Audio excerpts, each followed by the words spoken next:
showing up today. This is good. The energy level is real high. And I don't want to pause for too long because we got a band that's ready to go in.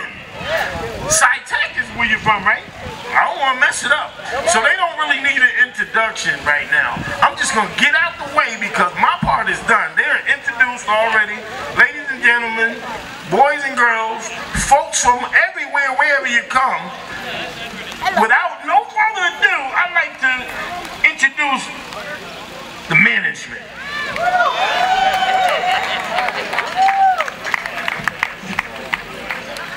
Hello! Hello! That's really loud, holy crap.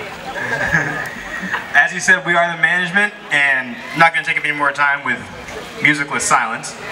So, this first song is called Animals in the Attic.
Give him a round of applause. That was amazing.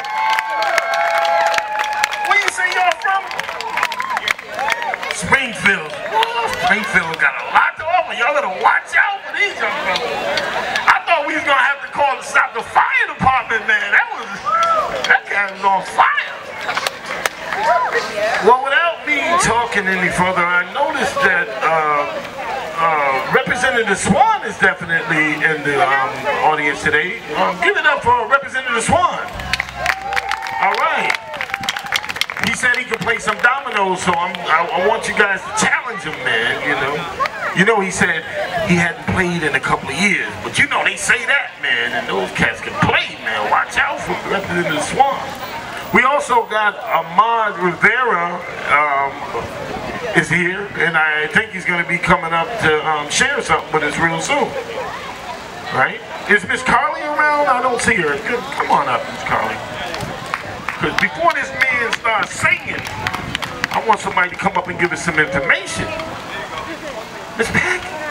Oh my God, you're here. So I'll be on television? Oh, shortly? Is that like right now? I also knew that Amherst Media is here. I want to go with them to the pool party. Yeah? You guys need a private investigator. We have a private investigator. Mr. Winstanley's doing an amazing job with the Will Knight case. I mean, give it up for Winstanley, you guys, because we wouldn't have got this much without his hard and really thorough work. Mr. Winstanley, excellent. He's going to come up with some music for us later. You're a few streets down, Carly. 6 Corners. Oh, Andrew, I'm a few streets down from you. First of all, I just want to say it's a pleasure to be here because I, like you, or Charles, we are here to support You're across the street from Pizza King. and to put pressure You're at 6 Corners. on the judicial system. First, I'd like to introduce Jean Sherlock.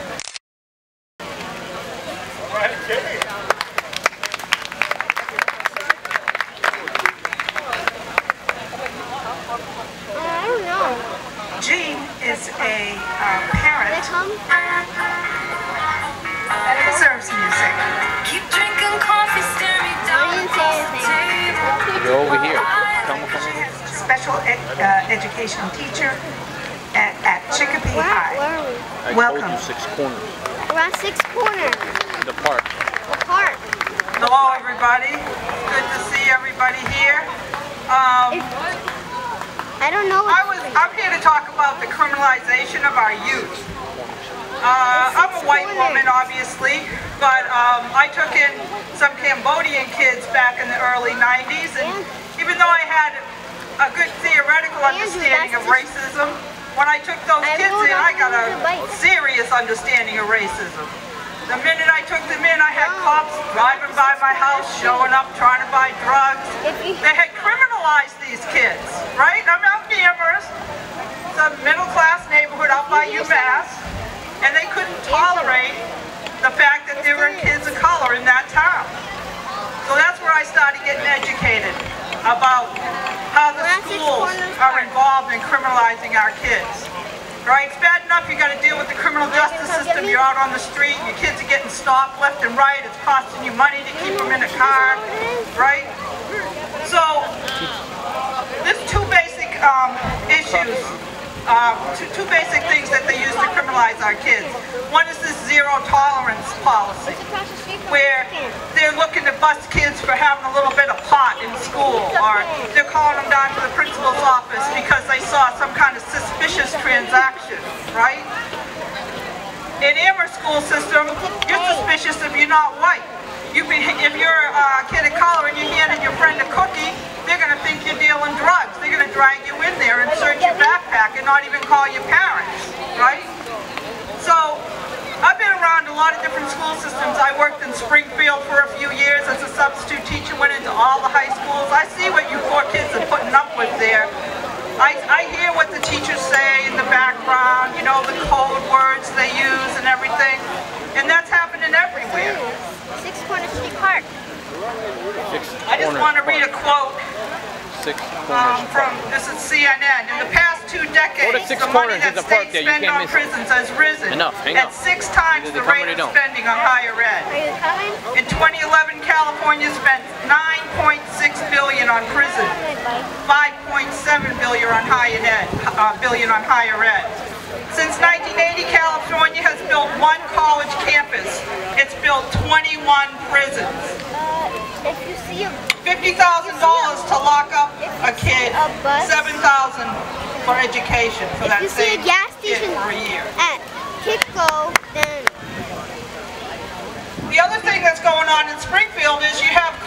the schools, right? Armed cops that report to the police. 3 streets away. They have them in Worcester, they have them in Boston, but in those 2 towns, they don't report to the police, they report to the superintendent, and they're not armed. Springfield's the only town in the state that has armed police in the schools that report to the police.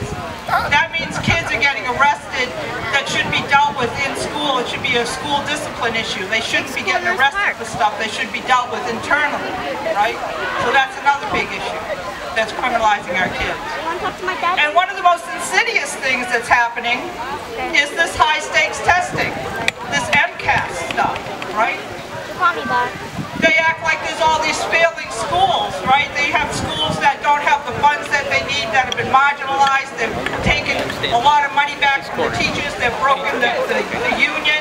And then they want to call the schools failing so that they can bring private people in to take them over, right? They act like, oh, these schools, you know, it's the teachers' fault. It's the people's fault. We need to privatize those schools. The high-stakes testing is forcing kids out of school. Okay? If you can't pass those tests, you can't get a degree, then you have a tendency to drop out. And they're using that.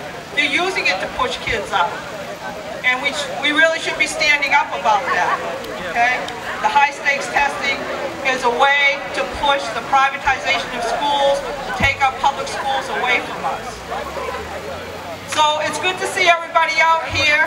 I just wanted to make that connection. A lot of the process of locking our kids up is starting in the schools, and I'd like to see us fighting it wherever we can. Thank you.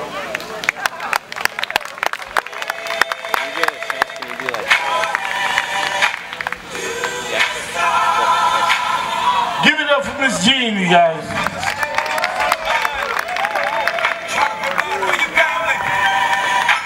Sisters, raising those babies by yourself. This one's for you. God teach you.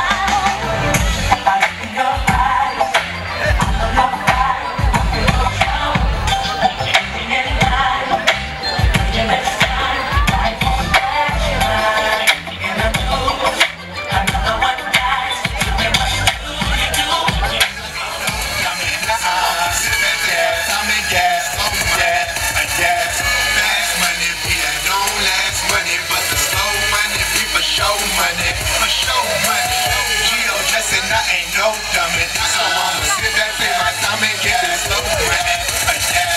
It don't just take time and it take planning. If the money don't come fast, then I don't panic. It take eye for me, nah man, this ain't magic. And if it don't benefit me, then I won't have it. This ain't a movie, this that savage life. You can't have it all, bro, you gotta sacrifice. If you move too fast, then it won't last.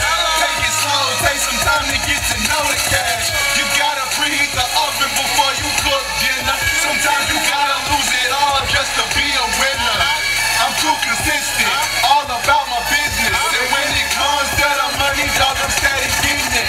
Fast money be that don't last money, but the slow money be for show money. For show money.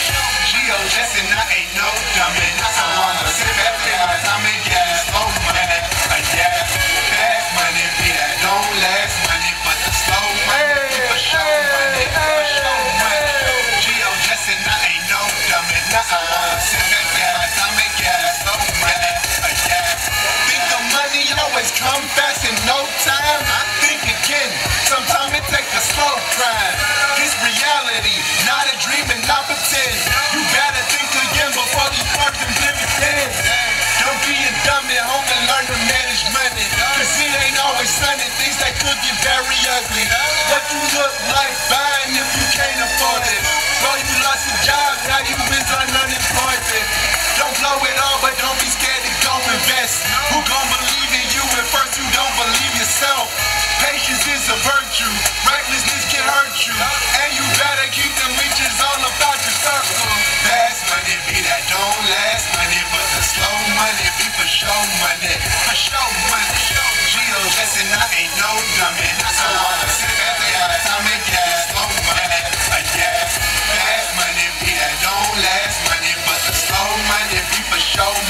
come up on the stage without me telling him to come on the stage. But he's a brother, so we ain't gonna do nothing to him. Shells did that, but Shells, we gonna talk with him later.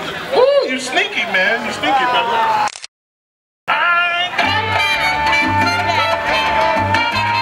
That's right. Ahmad Rivera. Is he around?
By the way, I'm black and Puerto Rican, so I appreciate the Latin love, but I also love me some neo soul. So just make sure you gotta mix up a little bit. I like the reggae too.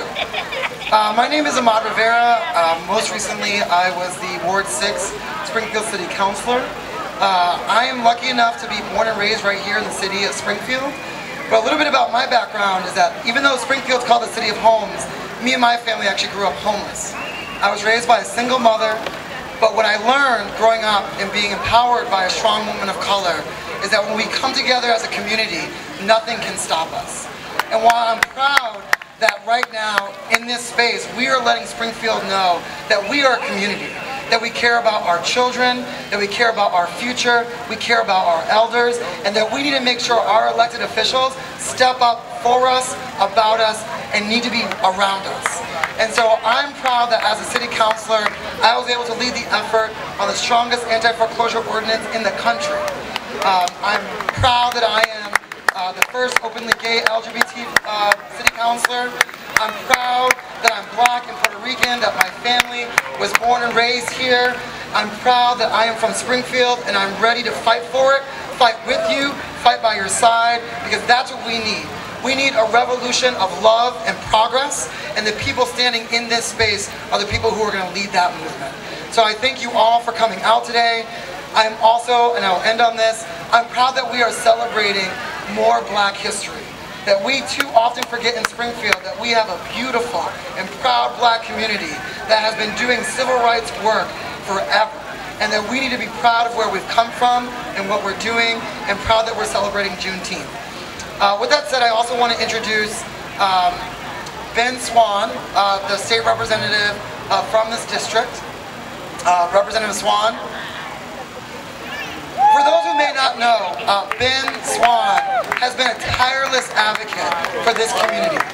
He made stances on behalf of this community when it wasn't easy, when it wasn't popular, and he's been doing this for over a decade. So he is also running for re-election, so make sure you're registered to vote. Make sure you can vote. Who's over 18 here? Raise your hand if you're over 18. Please vote. Barack Obama is also running for re-election President of the United States. How many people are voting for Barack Obama? How many people are voting for Barack Obama? Thank you very much. Can we re-elect our president? Can we re-elect our president? But it takes leaders at the grassroots level, at every level of government, to make our president successful. So I am proud to introduce one of the greatest representatives we have in the state, Representative Benjamin Swan. Thank you.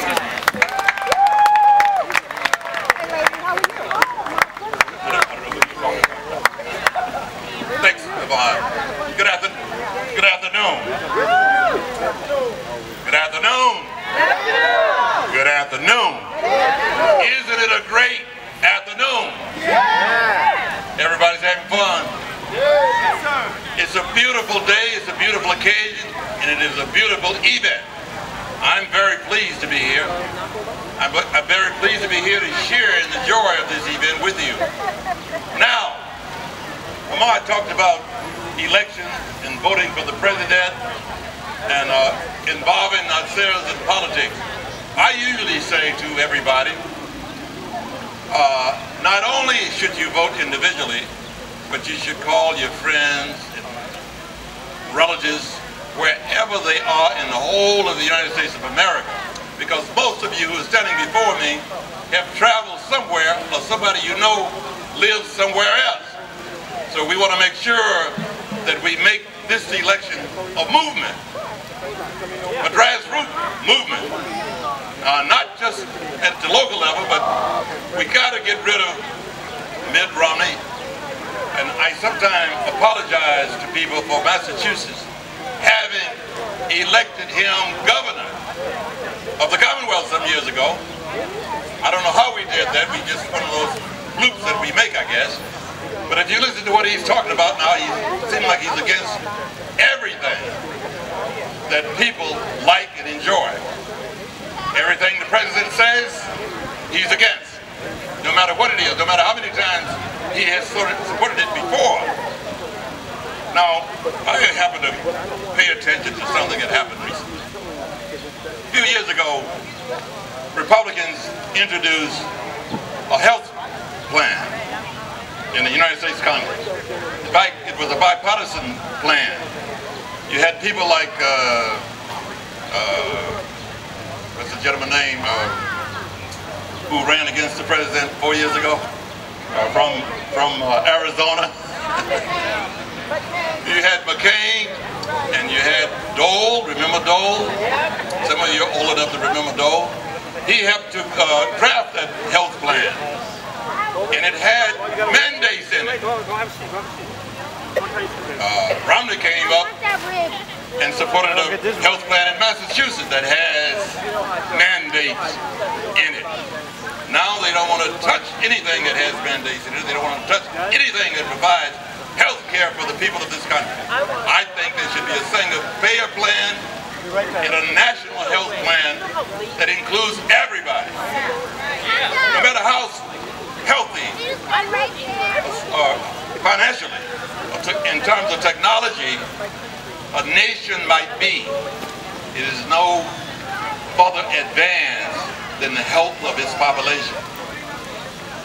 No matter how strong a nation is militarily, it is no stronger than the health of its citizens. So you have to remember that.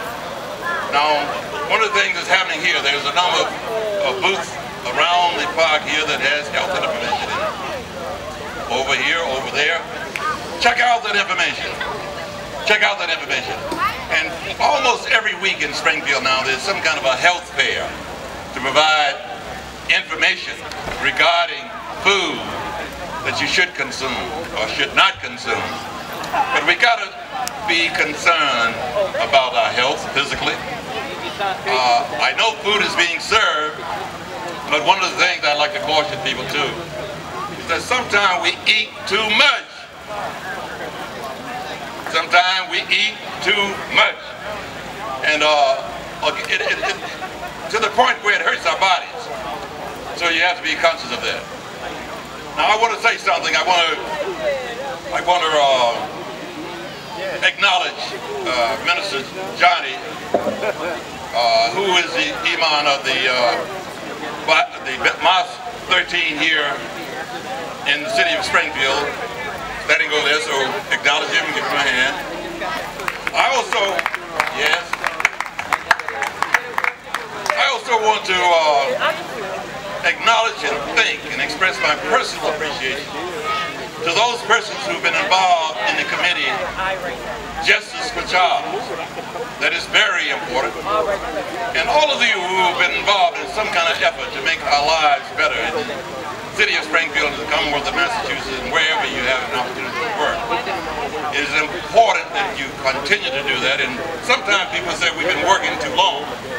Ahmad said that I've been involved for at least over a decade. That was kind. My gray hair is not premature. I won it the old-fashioned way. I didn't have it until I was about 60. So it is important that we who have been involved, that we are committed to it. That's our lives, and we should just relax and know that we have to keep working. And it's not like we're going to reach a happy hunting ground. Sometimes we think that all we have to do is get somebody elected, and that is all there is to it. Sometimes we think that all we have to do is get a certain bill enacted, and that's all there is to it. Well, there's always work to be done. I use the birds and the bees as an example of my work. While they are alive, they are continuing to go about surviving and doing the things that they know they must do. Now, we have some legislation pending in the Commonwealth of Massachusetts today, and I talk about it. I don't know how many of you listen to the Black Love Experience on Friday mornings from 9 until 10. On that program, I've used it for more than 25 years, but I try to provide information to the community, and since I was elected 18 years ago, I try to provide information regarding what is happening in Boston, what is going on in Boston, so that you will be familiar with it, because sometimes the newspaper or the regular media is not going to give you the information in a way that you can digest it and understand it real good. Now, you know about Stand Your Ground legislation in Florida that resulted, that Zimmerman used in the murdering of Trayvon. Now, that bill has been introduced in Massachusetts for the last 5 years. The last 5 years. It's pending now. It is pending now in Massachusetts, but we expect to kill it again. We have another bill that is pending, and some of you know about it, and that is the so-called 3 strikes. Yes. You boo again, because come on, you need to boo that. Now, what they have come up with, some people have come up with lies. They don't work. They cost you, the taxpayers, a lot of money. It costs more money to keep a person in jail in Massachusetts than it does to send that person to Harvard or MIT. Now, this particular bill that they came up with calls for not a mandatory this time, but a maximum sentencing after 3 felony convictions. We have that bill now tied up in a committee, the conference committee between the House and the Senate. I personally hope that it dies there. It might not. Listen, let me share something with you. Yeah, you can play that. You know, when they started talking about 3 strikes, a lot of people didn't advocate for us to say that that was wrong. But the representative, he went out on a limb and he said, that's not right, don't do it. No, he voted it down. So give him a round of applause, because 3 strikes is not for us. Okay? I was born by the river. That's what it's in a little tune. Oh, and just like the river. You can turn that up a little bit more, brother. Ever since it's been a long time coming, but I know. Tell him what the messenger said, you know.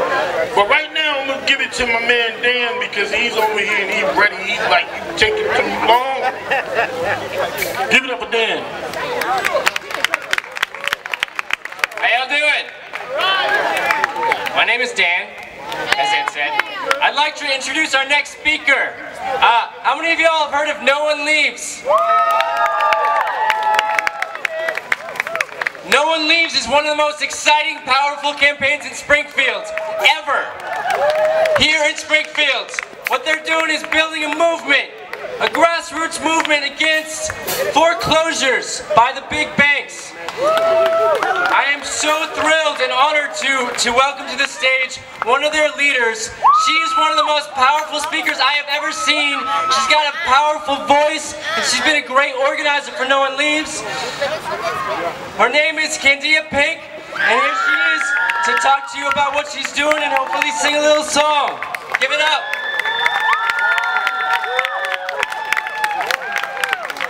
How's everybody doing? That's good. I'm feeling great too. Okay. Woo. According to Smithsonian's website, on January 1st, 1863, President Lincoln's Emancipation Proclamation was announced and all slaves in America were free. The problem was, not all slaves were informed. It took almost 2.5 years before they got wind of this message. It was said, in amazement and disbelief, the 250,000 former slaves in Texas learned that they had been freed by the Emancipation Proclamation, which could not be enforced until the war was over. It applies only to the states in rebellion at the time it was issued. Can you imagine not knowing you are free for so long? It is good that we are taking the time to celebrate the history that we have overcome. We need to remember and embrace the ugliness. This brings me to another struggle that we are having in our town. Some of us have noticed that our town is a little messy, and it is because of the high foreclosure crisis. Now, once again, there are a group of people that choose not to be fair to the people of the town. We, Springfield No One Leaves, who are made up of families in foreclosed homes, family, friends, and allies, decided to ask our counselor to let the greedy banks know that since you have gotten a high bailout to save your business, you need to work with our owners. By doing so, we want a mandatory mediation, and if they must take the house from our hard-working families, then they should pay the city to keep it maintained. I mean, look around. How many blocks did you walk through and saw boarded up houses, children playing in them, drugs being used in them, grass is taller than you and I put together, decayed rooftop? Tell me, when you come home from work late at night and you are a bus rider, do you feel safe? I do not. I fear mainly for our children. How many are shacked up in a friend's home and overcrowded because apartments are unavailable or unaffordable? I can say this because of all that I just said, the council has decided to pass the strongest. We must suffer. When will this madness end? I tell you this, the hearing is on June 27th, Wednesday. We would like for you to come join. We're going to be there to put shame on the Mass Bank Association and the banks who signed onto the lawsuit. Assuming the lawsuit is defeated, there's no more barrier to implement this ordinance. It's time to do what's right for our city. We're going to be demanding that Mayor Serrano, how you say his name? There you go, sorry. And the city to move quickly to implement this ordinance once this lawsuit is over. We want to communicate that as Springfield homeowners and tenants, we're prepared to help and do whatever we need to do to take our city back. And of course, right. And of course, we'll always have our standard demands. No-fault eviction, accept rent or reduce the principal rate and sell back the homes to the owners at current market value. Together, we have a voice, and by showing up, we can let the judge know that we care about our city and we want moral justice. Now, who's with me? That's what I'm talking about. And then, here we go. The city of Springfield was tied and bound. The corporation tried to hold us down. Keep your eyes on the prize. Hold on. We started to stand up and fight for our rights.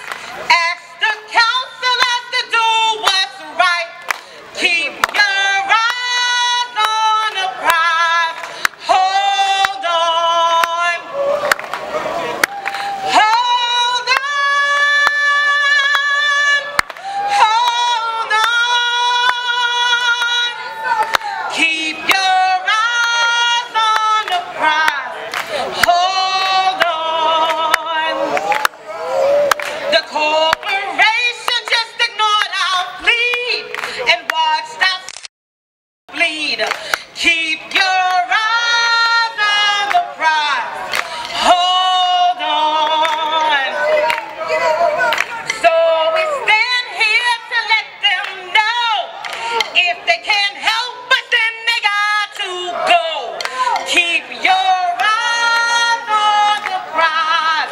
Hold on. Hold on. Hold on. Keep your eyes on the prize. Hold on. All right? Hold on. Woo, hold on. Hey, keep your eyes on the prize. Hold on. Thank you. 30 years. Now imagine that you had your home for over 30 years and about a little bit of money, they want to take it.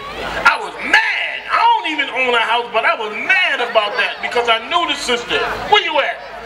Come here, Tammy, real quick. This is real quick. You got to tell people about this because this is a real struggle. We out here about struggle because I want to call up Miss Shirley Egerton. Where is she? I need you to come on up. Come here real quick because I want you to say something. But I need Miss Shirley Egerton. She came a long way. Come on up, baby, because you got something that you about to share with us too. But I want to try to fit everybody into a little bit of space because it's important. It's important. Come here. Tell somebody your name and how grateful you are for the people that stood up for you. Just tell them. Don't be scared. Hello, everyone. My name is Tammy Sullivan. They foreclosed on my house December 21st last year. The house had been in my home for 31 years. I moved into the house when my mother passed 14 years ago and I owed $11,000. And they came and took it from me just like that. Continuously working with them, and I'm thankful for Springfield No One Leaves program. They're a powerful group. They came knocking on my door that week that it foreclosed. And I like to thank God above because I'm still in my house and I'm not going nowhere. The man is trying to evict me and my daughters. I'm a single mother with 2 children. He's trying to evict me. He bought the house for $28,000 and he wanted to sell it back to me for $70,000. So I'm not going. Springfield No One Leaves is a great organization. We stand together, we work together, and we keep people in their homes. And it's a great organization. Malcolm Chu is the organizer, so if anyone's having any problems or issues with their homes, see Malcolm Chu, 29 Oakland Street, and I'm grateful for what they have done for me and what they have done for the community. But I told them, you're going to have to drag me out of there before I go anywhere. Thank you, everyone. I love everybody and Malcolm and the organization, and they work. Please, if you need any help, that's the place to be. Thank you.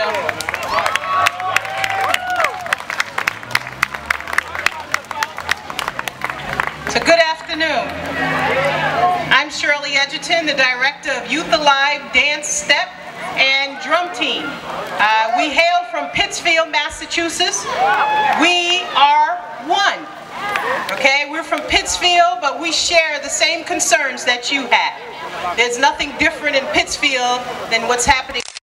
We're excited to be a part of this experience today. It's an opportunity for the young people to understand how to go about creating and making justice. So we have with us today our band, good portion of our band. We have our senior steppers. They'll do some good old down home stepping for you. And then we also have some of our hip hop dancers. So we hope you enjoy. Want to move your shoulders, you know, kind of get into it, you know, absolutely, we enjoy that. Anytime you're in the Pittsfield area, you know, look us up, and we absolutely thank Vera, you know, for allowing us to be here today. So I'm going to ask our young people to come on up so we can get started. Hope you enjoy it.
you know, you guys, man, I mean, we anticipate what's going to happen before this event took off. And, man, there's just so much beautiful things happen, man. Right here at Six Corners. A place where they said much wasn't going on. Could have fooled me. A whole lot happened. Huh? Alright, so you know I can keep talking. I ain't going to say much. I'm going to stop talking. But I got to tell you what's going to happen.